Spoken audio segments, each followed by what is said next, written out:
Praise Lord. परमेश्वर का धन्यवाद हो, उसने एक अवसर दिया आप लोगों के मध्य में एक नया सुसमाचार लेके आने के लिए।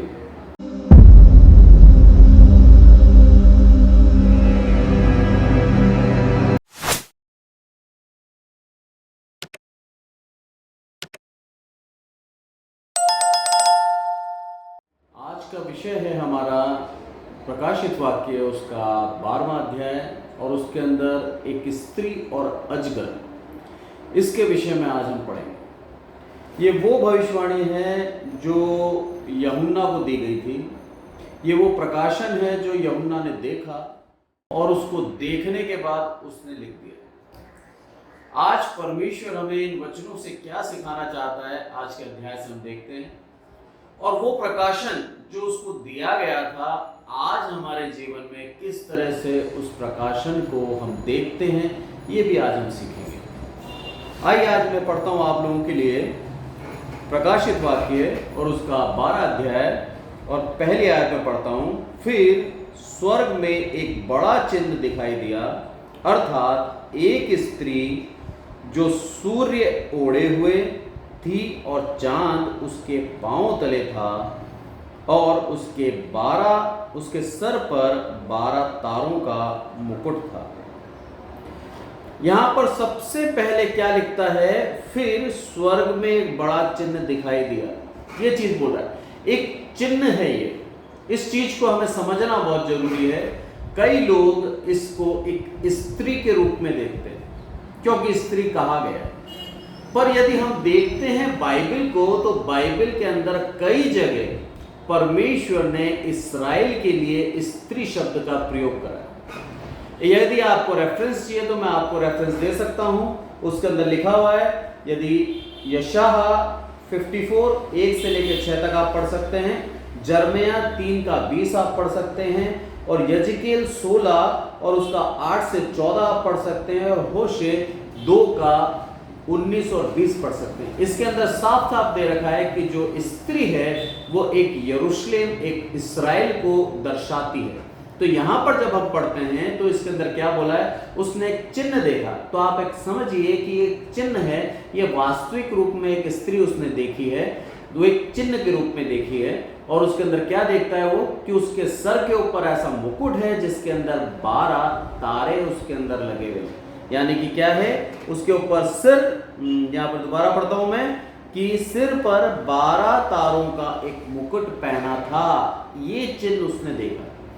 यदि हम इस स्त्री को इस्राएल के रूप में देखें और 12 तारों को इस्राएल के 12 गोत्र के रूप में देखें तो हम पूर्ण रूप से इस पूरी भविष्यवाणी को हम समझ सकते हैं।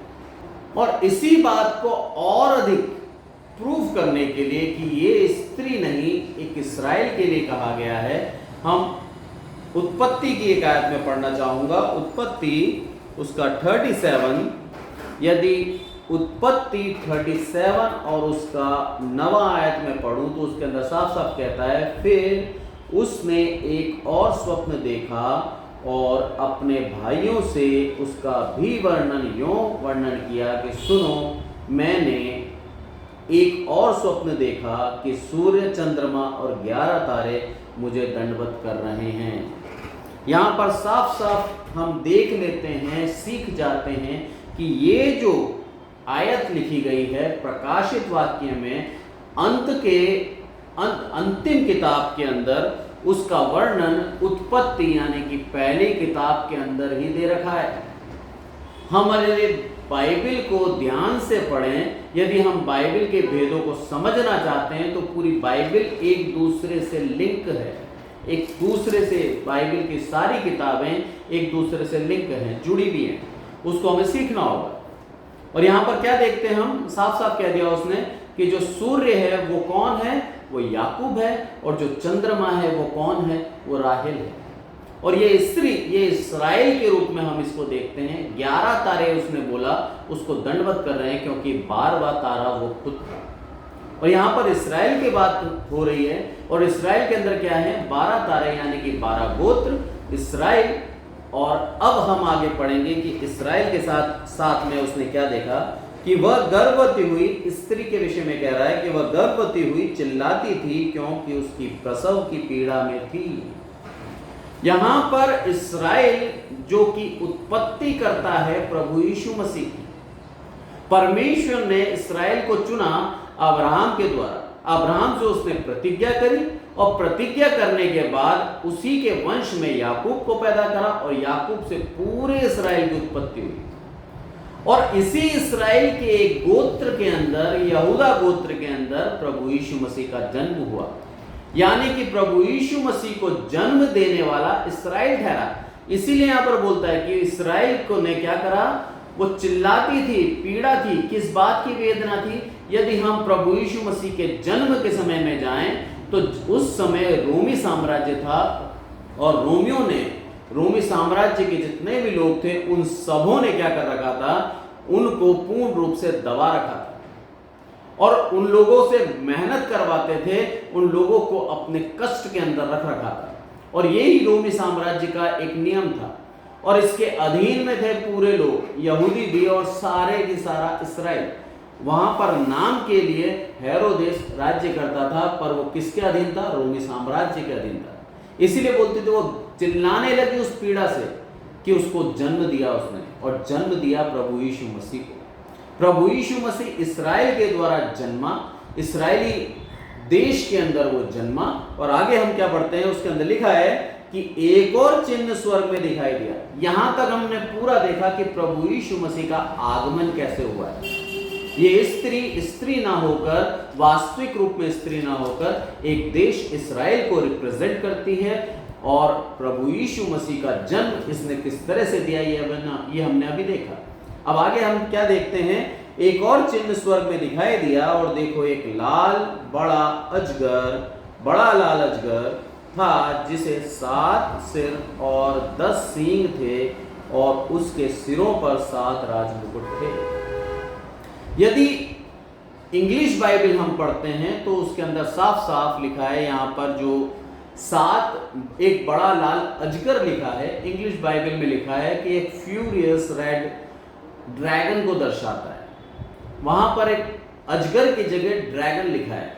यदि हम इस चीज को समझना चाहें तो परमेश्वर यहाँ पर हमें समझाना चाहता है कि जो अजगर है ये वास्तविक रूप में एक शैतान है, जिसको हम आगे पढ़ते हैं। प्रकाशित वाक्य 20:2 इसके अंदर शैतान की 4 डेजिग्नेशन बताई है। यहाँ पर हमें समझने की आवश्यकता है कि शैतान हमें किस तरीके से परखता है और किस तरह से हम शैतान को पहचाने हमारे जीवन के अंदर। तो पहला यदि उसकी बात करें तो उसके अंदर लिखा है कि वह उस अजगर अर्थात पुराने सांप जो इब्लिस और शैतान है, ये 4 प्रकार से उसको बताया गया। इसी को यदि हम इस इंग्लिश बाइबल में देखें तो उसके अंदर लिखा है सबसे पहला कि वो क्या है, ड्रैगन। अजगर को वहां पर ड्रैगन बताया गया है और सरपेंट तीसरा है डेविल और चौथा है शैतान। ये 4 नामों से इसको संबोधित किया गया है। इन चारों नामों के अलग अलग मतलब हैं। यदि पहले नाम की बात करें, एक ड्रैगन, जिसको यहाँ पर हिंदी बाइबल में अजगर लिखा है, इंग्लिश बाइबल में एक ड्रैगन का नाम दिया गया है, तो उसका मतलब होता है एक दैत्य, एक मॉन्स्टर जो कि परमेश्वर के खिलाफ खड़ा है और परमेश्वर का शत्रु है। दूसरे नाम के विषय में यदि मैं बात करूं कि सर्पेंट यानी कि सांप, वो सांप के विषय में यदि मैं बात करूं तो सांप एक छली चरित्र का है जिसको हमने अदन की वाटिका में देखा है। हवा को उसने पूर्ण रूप से छल करा और झूठ बोलकर उससे पाप करवा दिया। तो दूसरा, अगर हम नाम के मतलब को देखेंगे तो वो है छल। पहला है मॉन्स्टर यानी कि दैत्य, दूसरा है छल, और तीसरा नाम डेविल की यदि हम बात करें तो उसका मतलब है निंदा करने वाला, स्लैंडरर। मतलब कि इन गुणों के द्वारा, इन मतलबों के द्वारा यदि कोई व्यक्ति भी आपसे आकर मिलता है जिसके अंदर ये गुण पाए जाते हैं तो वो शैतान का प्रतिरूप है। ध्यान रखना, इसका मतलब है निंदा करने वाला, और उसने निंदा करी। और चौथा नाम शैतान, जिसका मतलब होता है एडवर्सरी, विरोधी, जो कि पहला पत्रस और उसका 8:5 के 8 में साफ साफ लिखा हुआ। कि वो हमारा विरोधी है। तो यदि मसीह जीवन के अंदर इन 4 गुणों को लेकर यदि कोई व्यक्ति आपके सामने आता है तो आप जान जाना कि वो व्यक्ति पूर्ण रूप से शैतान का अनुयायी है और शैतान उसके अंदर समाया हुआ है। 4 गुण आप विशेष करके ध्यान दें, ये जरूरी है हर मसीह को जानना कि हमें किन लोगों से सावधान रहना चाहिए। ऐसा लोग जो परमेश्वर के शत्रु हैं, हमें उनसे सावधान रहना है। ऐसे लोग जो हमें छल करते हैं, हमें उनसे सावधान रहना है। ऐसे लोग जो कि निंदा ही करते हैं अपने मुंह से, उनसे हमें दूर रहना है। और चौथा, ऐसे लोग जो कि हमारे विरोधी हैं, हमें उनसे दूर रहना है, क्योंकि ये चारों के चारों शैतान के नाम हैं। हमें इनसे बच के रहना है। यहां पर हम पढ़ते हैं 4वीं आयत, उसके अंदर लिखा है, उसकी पूंछ ने आकाश के तारों की 1/3 को खींचकर पृथ्वी पर डाल दिया। वह अजगर उस स्त्री के सामने जो जच्चा थी खड़ा हुआ कि जब वह बच्चे को जने तो उसे उस बच्चे को निगल जाए। यहां पर हम फिर देखते हैं हेरोदेस का एक रूप, शैतान का रूप जो हेरोदेस के अंदर हम देखते हैं।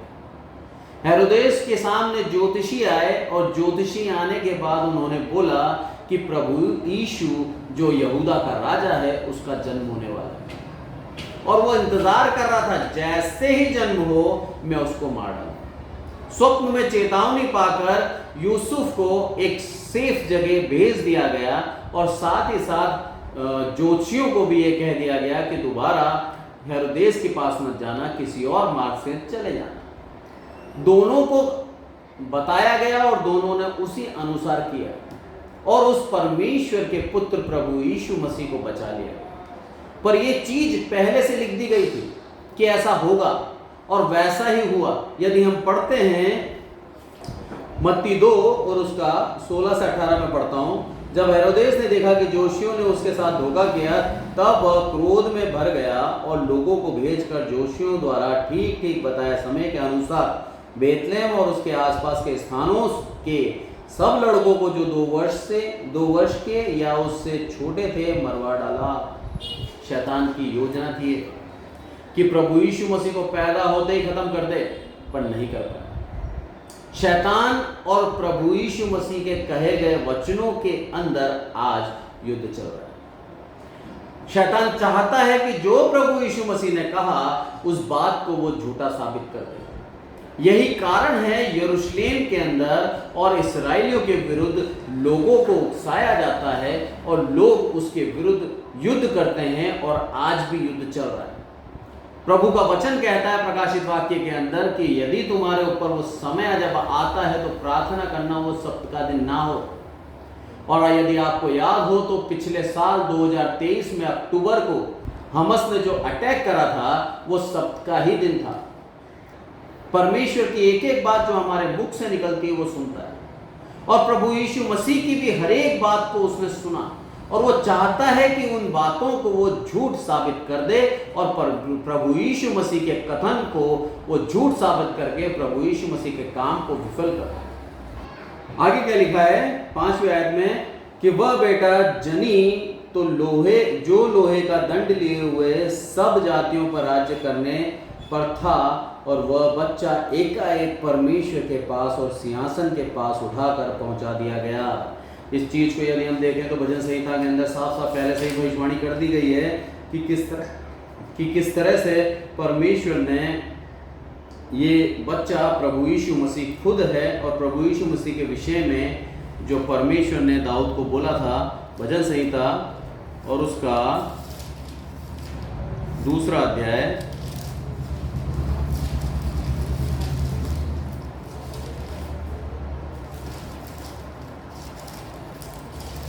9वां पद क्या लिखा है यहाँ पर, तू उन्हें लोहे के डंडे से टुकड़े टुकड़े करेगा, तू कुम्हार के बर्तन के समान उनको चकनाचूर कर डालेगा। ये प्रभु यीशु मसीह के विषय में लिखा गया है कि प्रभु यीशु मसीह ऐसा करेगा और ये समय आया नहीं है अभी। ये राज्य दोबारा जब प्रभु यीशु मसीह आएगा उस राजदंड को लेकर आएगा और सबको जो क्रिस्त विरोधी हैं उनके साथ ऐसा करेगा। प्रभु परमेश्वर का ये वचन कुछ बीत चुका है, कुछ होने वाला है। इसी चीज को आज हम समझ रहे हैं कि प्रभु यीशु मसीह का जन्म हो चुका है, स्त्री यानी कि इस्राएल का रचना हो चुकी है, देश बन चुका है और शैतान उसके पीछे पड़ा हुआ है। ये हम पूरा देख रहे हैं। अब आने वाले समय में क्या होगा, 6 आयत में पढ़ता हूं, और वह स्त्री उस जंगल को भाग गई जहां परमेश्वर की ओर से उसके लिए जगह तैयार की गई थी और वहां वह 1260 दिन तक पाली जाएगी। ये भविष्यवाणी अभी तक पूरी नहीं हुई है। प्रभु यीशु मसीह का आगमन हो चुका है, प्रभु यीशु मसीह को दोबारा सिंहासन पे बिठा दिया गया है। आज प्रभु परमेश्वर के दाहिने वो बैठा है और आज इस 5वीं आयत और 6 आयत के बीच में 2000 साल बीत चुके हैं। अभी तक ये 6 आयत पूर्ण नहीं हुई है। 1260 दिन के लिए इस्राएल को शरण नहीं मिली है, उसके ऊपर विपत्ति आई और वो भागा नहीं है। आज भी वो दृढ़ता के साथ स्थिर है, लड़ रहा है और परमेश्वर उसको विजय दिला रहा है। ये समय वो है जब विरोधी उसके ऊपर पूर्ण प्रबल हो जाएगा और उसको जगह छोड़कर भागना पड़ेगा, उसको बचना पड़ेगा, उसके लोगों को अपने जीवन को बचाना पड़ेगा। ये समय वो है। और अभी तक हम जब इतिहास देखते हैं तो इस्राएल के जीवन के अंदर, इस्राएली देश के जीवन के अंदर ऐसा समय नहीं आया कि उसको बचना पड़ा। 70 साल की गुलामी में गया वो, उसके बाद यदि हम देखते हैं उससे पहले तो अश्शूर की गुलामी में गया था, वहां भी हम देखते हैं 40 साल के लिए गया था। यहां पर एग्जैक्ट दिन दे रखे हैं 1260, यानी कि अंतिम दिन के विषय में कहा गया है कि अंतिम समयों के अंदर ऐसा होगा जब इस्राएल को भागना पड़ेगा। जब हम आगे पढ़ते हैं तो इस अध्याय के अंदर जब हम आगे पढ़ते हैं तो लिखा गया है कि जब बड़ा 9वीं आयत में पढ़ रहा हूं कि 7वें आयत में पढ़ रहा हूं, फिर स्वर्ग में लड़ाई हुई, मिकाएल और उसके स्वर्गदूत अजगर से लड़ने को निकले। अजगर और उसके दूत उससे लड़े परंतु प्रबल न हुए, स्वर्ग में उनके लिए फिर जगह न रही। तब वह बड़ा अजगर अर्थात पुराना सांप जो इब्लिस और शैतान कहलाता है और सारे संसार का भरमाने वाला है, पृथ्वी पर गिरा दिया गया और उसके दूत उसके साथ गिरा दिए गए। फिर मैंने स्वर्ग में से यह बड़ा शब्द आते सुना, अब हमारे परमेश्वर का उद्धार, सामर्थ और राज्य और उसकी महिमा का अधिकार प्रकट हुआ है, क्योंकि हमारे भाइयों पर दोष लगाने वाला जो रात दिन हमारे परमेश्वर के सामने उन पर दोष लगाया करता था, गिरा दिया गया है। यहां पर हम देखते हैं कि जिस तरह से शैतान परमेश्वर के सामने जा सकता था वो बातें अब खत्म हो गई। क्योंकि यदि पुराने नियम में हम देखें तो अय्यूब के विषय में शैतान ने बात करी, परमेश्वर के सामने स्वर्ग में जाए, उसको ये अनुमति थी कि वो आ सके। अब वो अनुमति खत्म हो चुकी है, अब अंतिम समय आ चुका है और परमेश्वर ने शैतान को पूर्ण रूप से पृथ्वी पर डाल दिया है। अब वो ऊपर नहीं आ सकता। जब वो ऊपर नहीं आ सकता तो उसका क्रोध भड़का है। देखिए यहां पर वो प्रबल नहीं हुए, मिकाएल और उसके लोगों के साथ उन्होंने युद्ध करा और वो प्रबल नहीं हुए। यदि युद्ध के विषय में देखा जाए तो युद्ध के विषय में बाइबल हमें अलग ही तरीके से समझाती है। उसके लिए हम इफिसियों निकालें और इफिसियों और उसका 6वां अध्याय और 12वीं आयत, यहां पर क्या लिखा है कि परमेश्वर के सारे हथियार बांध लो कि तुम शैतान की युक्तियों के सामने खड़े रह सको, परंतु क्योंकि हमारा यह मल्ल युद्ध मांस और लहू और मांस से नहीं परंतु प्रधानों से, अधिकारियों से और इस संसार के अंधकार के हाकिमों से और उस दुष्ट की आत्मिक सेना से है जो आकाश में है। अब हमारा युद्ध क्या है? यदि हम देखें तो आज हमारा जो युद्ध चलता है प्रतिदिन उन लोगों से जो परमेश्वर के विरोधी हैं, जो क्रिस्त विरोधी हैं, उन लोगों से जो हमारा युद्ध चलता है, उस युद्ध के विषय में यहां लिखा है। बोलो इस युद्ध में प्रबल नहीं हो पाएंगे लोग। हमारे साथ, हमारे को साथ देने के लिए हमारे लिए परमेश्वर ने उस स्वर्गदूत को ठहराया, जो स्वर्गदूतों का प्रधान है, जो स्वर्गदूत उसका नाम है मिकाएल, उसको हमारे लिए ठहराया गया है। और इसी चीज को यदि हम दानियल 12:1 में देखें तो उसमें साफ साफ लिखता है, उसी समय मिकाएल नामक बड़ा प्रधान जो तेरे जाति भाइयों का पक्ष करने को खड़ा रहता है वह उठेगा। वो हमारे साथ ही है, वो हमारे को साथ देने के लिए उठेगा। ये भी अंतिम समय की भविष्यवाणी है। ये अंतिम समय के समय क्या क्या होगा, ये चीज मैं आपको बताना चाह रहा हूँ और समझाना चाह रहा हूँ कि बाइबल किस तरीके से इन छोटे से अध्याय के अंदर पूर्ण रूप से पूरे शुरुआत से लेके अंतिम को दर्शाया गया। एक मात्र 12 अध्याय के अंदर रेवलेशन के अंदर किस तरह से प्रभु ने इसको समझाने की कोशिश करी है यूहन्ना को। और जब हम आगे पढ़ते हैं तो उसके अंदर क्या लिखा है कि वे मेमने के लहू के कारण, अपनी गवाही के कारण, वचन के कारण उस पर जयवंत हुए और उन्होंने अपने प्राणों को प्रिय न जाना, यहां तक मृत्यु से। किन लोगों ने? हम लोगों ने परमेश्वर के उस लहू के द्वारा जो हम शुद्ध किए गए हैं और उस गवाही के द्वारा जो प्रभु यीशु मसीह के नाम से हम देते हैं, वो शैतान के ऊपर हम प्रबल हो गए। ऐसे लोगों के ऊपर प्रबल हो गए जो हमारे विरोधी हैं, हमें छलते हैं, हमारे लिए निंदा करते हैं और हमको गिरा देना चाहते हैं, हमारे लिए हमारे शत्रु हैं। इन लोगों के ऊपर हमने विजय प्राप्त कर ली। किसके द्वारा? सिर्फ और सिर्फ मेमने के लहू के द्वारा, यानी कि प्रभु यीशु मसीह के लहू के द्वारा। ये प्रभु यीशु मसीह का लहू कालवारी पर बहाया गया ताकि हम लोग परमेश्वर के नजदीकी में बढ़ें, हम लोग उस शैतान से लड़ पाएं और हम लोग शैतान के ऊपर प्रबल हो पाएं। यही कारण है परमेश्वर के पुत्र प्रभु यीशु मसीह ने कलवरी पर अपना लहू बहाया। जब हम आगे पढ़ते हैं तो उसके अंदर लिखा है कि वो बहुत ही ज्यादा चिढ़ गया, परेशान हो गया, और अब जब प्रभु यीशु मसीह स्वर्ग राज्य में है तो इस दुनिया के अंदर उसने सबको परेशान करने का ठान लिया। वचन कहता है, यहां पर क्या बोलता है वो, कि इस कारण स्वर्गों और उनमें रहने वाले मगन हो कि वह पृथ्वी और समुद्र पर तुम पर आए, क्योंकि शैतान बड़े क्रोध के साथ तुम्हारे पास उतर आया है, क्योंकि जानता है कि उसका समय थोड़ा बाकी है, थोड़ा ही समय बाकी है। ये शैतान के विषय में लिखा है, बड़े क्रोध के साथ आया और आज वो आता भी चाहता है पूर्ण रूप से मसीहत को खत्म कर दे, चाहता है पूर्ण रूप से यरूशलेम को खत्म कर दे, क्योंकि प्रभु यीशु मसीह जब यरूशलेम में आएगा, यदि वो देश ही नहीं रहा तो प्रभु यीशु मसीह का कहना व्यर्थ हो जाएगा। आगे जब हम पढ़ते हैं तो क्या बोलता है, जब अजगर ने देखा कि पृथ्वी पर गिरा दिया गया हूं, तो उस स्त्री को जो बेटा जनी थी सताया, और उस स्त्री को बड़े उकाब के 2 पंख दिए गए और उसको स्वर्ग के सामने से उड़कर जंगल में इस जगह पहुंचाया जहां वह एक समयों आधे समय तक पाली जाए।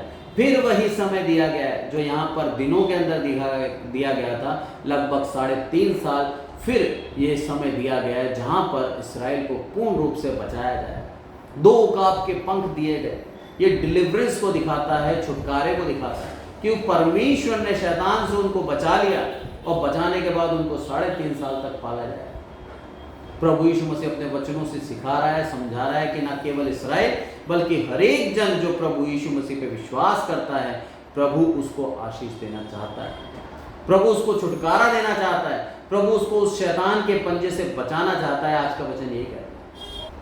7वें आयत लिखता है, तब अजगर ने स्त्री पर क्रोधित हुआ और उसकी शेष संतानें जो परमेश्वर की आज्ञा को मानते, यीशु की गवाही देने पर स्थिर हैं, लड़ने को गया और वह समुद्र की बालू पर जा खड़ा हुआ। उस स्त्री यानी कि इस्राएल की शेष संतानें, हम सब जो कि अब्राहम के संतान, अब्राहम के वंश में गिने गए, सबके विरुद्ध खड़ा हो गया। और अंत समय आया जब वो सबके विरुद्ध प्रत्यक्ष रूप से खड़ा हो जाएगा और सबके विरुद्ध खड़ा होकर उनको मारना चाहेगा। जब हम यहाँ देखते हैं क्या लिखा है कि समुद्र की बालू के ऊपर वो जाकर खड़ा हो गया, बालू पर जाकर खड़ा हो गया। यदि हम प्रकाशित वाक्य के आगे दर्शनों को हम देखते हैं तो समुद्र से कई जीव निकले और इन समुद्र से जीव जो निकले वो कौन है? वो क्रिस्त विरोधी हैं। और जो जानवर के जीव प्रकाशित वाक्य में दिखाए गए उसको वचन समझाता है कि वो कौन है? वो झूठे अगुआ हैं, झूठे भविष्यवक्ता हैं। इन लोगों की सहायता से वो हमसे लड़ना चाहता है, पर परमेश्वर का वचन क्या कहता है कि हमसे वो प्रबल नहीं हो पाएगा। आज का वचन यही हमें सिखाता है कि शैतान फुल फ्लैश हमसे लड़ने के लिए सामने खड़ा है और अपनी सेना इकट्ठी कर रहा है, क्रिस्त विरोधियों को हमारे विरुद्ध इकट्ठा कर रहा है, उकसा रहा है कि हमें नाश कर दे, हमें खत्म कर दे, क्योंकि वो प्रभु यीशु मसीह को खत्म नहीं कर पाया।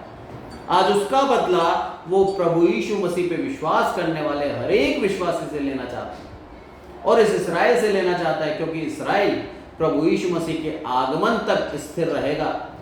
दुनिया चाहे कितने ही विरोधी क्यों ना हो जाए इस्राएल के, उस इस्राएल के कितने ही शत्रु क्यों ना बन जाए, पर इस्राएल को पूर्ण रूप से नाश नहीं कर पाएंगे, ये प्रभु का वचन कहता है।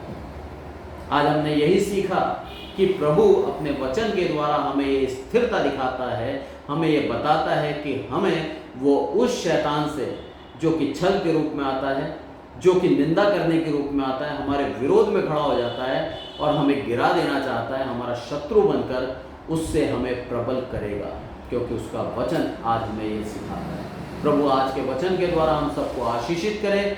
परमेश्वर का धन्यवाद हो, आप हमारे वचन को सुनते हैं, आप परमेश्वर के वचन को आदर सम्मान देते हैं। इस चैनल को आपने सब्सक्राइब किया, इसलिए आपका धन्यवाद। और जिन्होंने सब्सक्राइब नहीं किया है, मैं विनती करता हूं कि मेरे चैनल को सब्सक्राइब करें और इस संदेश को ज़्यादा से ज़्यादा लोगों और मसीहों तक पहुंचाएं, ताकि वो भी जान सकें इस स्त्री और अजगर के भेद को, और प्रभु की सेना किस तरह से विजय होगी उन लोगों को भी पता चले। आइए एक छोटी सी प्रार्थना करें।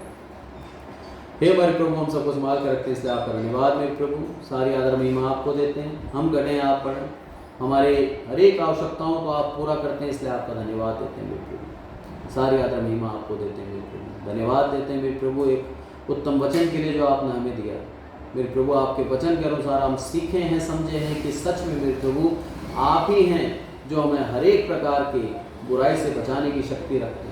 आपका आत्मा और आपके स्वर्गदूत हमारे लिए तैयार रहते हैं ताकि हमें लड़ाई में विजय दिलाएं मेरे प्रभु। हमारे लड़ाई मल्ल युद्ध ये लहू और मांस का नहीं है मेरे प्रभु, पर उन लोगों से है जो क्रिस्त विरोधी हैं, जो शैतान के अनुयायी हैं, जो मेरे प्रभु शैतान की अनुसार जीवन को चलाते हैं मेरे प्रभु। उन लोगों से सत्य और असत्य का युद्ध है मेरे प्रभु, उसमें आप हमेशा सत्य को जीत दिलाएंगे, यही हमारी प्रार्थना है मेरे प्रभु। हम जितने भी हैं मेरे प्रभु आपके ऊपर विश्वास करते हैं, आपके आगमन तक हमारा विश्वास आप पर बना रहे मेरे प्रभु। शैतान चाह कर भी हमारे विश्वास को ना तोड़े मेरे प्रभु। प्रभु यीशु मसीह के नाम से मांगते हैं, आमीन।